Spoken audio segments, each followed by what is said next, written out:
Something has been visiting hummingbird feeders across the country this summer. It's not a hawk, it's not a cat, and most people never even see it happen because it's already sitting there, motionless, before the hummingbird ever arrives. There, perfectly still, blending into the leaves, is a praying mantis. It's been waiting there for hours.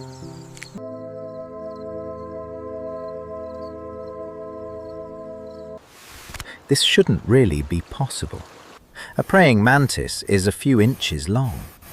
A hummingbird can weigh more than the mantis itself. But researchers have documented well over 100 cases of mantises catching and killing small birds, most of them right here in the United States. Mantises are ambush predators. Normally they hunt insects. But as a mantis gets hungrier, researchers have found its definition of prey quietly gets bigger. Eventually, anything that moves at the right distance becomes a target, even something many times its own size. Here's the part that matters for your backyard specifically. Mantises don't hunt randomly. They post up near reliable food sources, the same flowers pollinators keep returning to.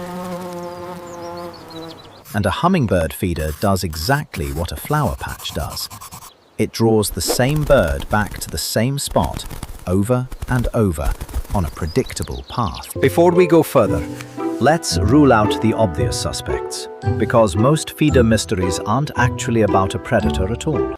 Window strikes happen, but they leave a very different sign. A stunned or injured bird near glass, not a disappearance. Outdoor cats are a real threat to backyard birds overall, but they rarely manage to catch a hummingbird specifically.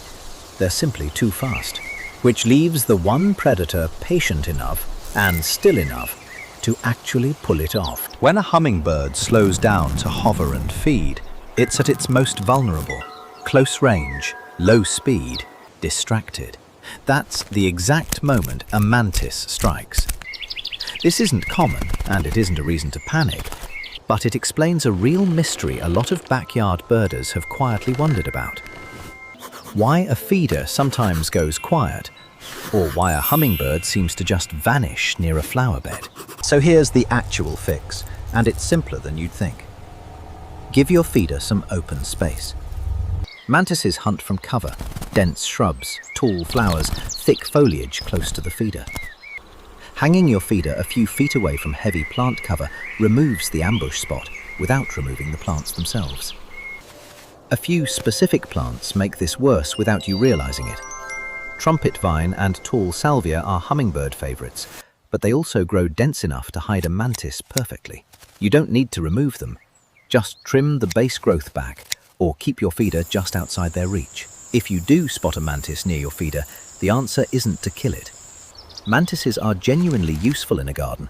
They eat real pests, aphids, moths, and worse. Gently relocating it a few dozen feet away into another part of your yard solves the immediate problem without removing a beneficial insect.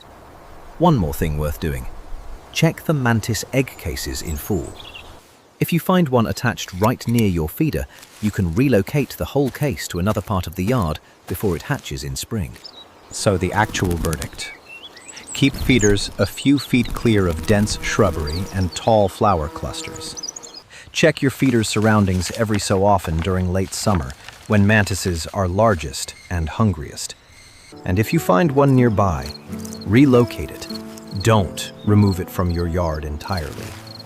That's the difference between a backyard that's safe for hummingbirds and one that just looks safe. If this changed how you're going to look at your own backyard, subscribe. This is exactly the kind of thing we dig into here on Backyard Insider.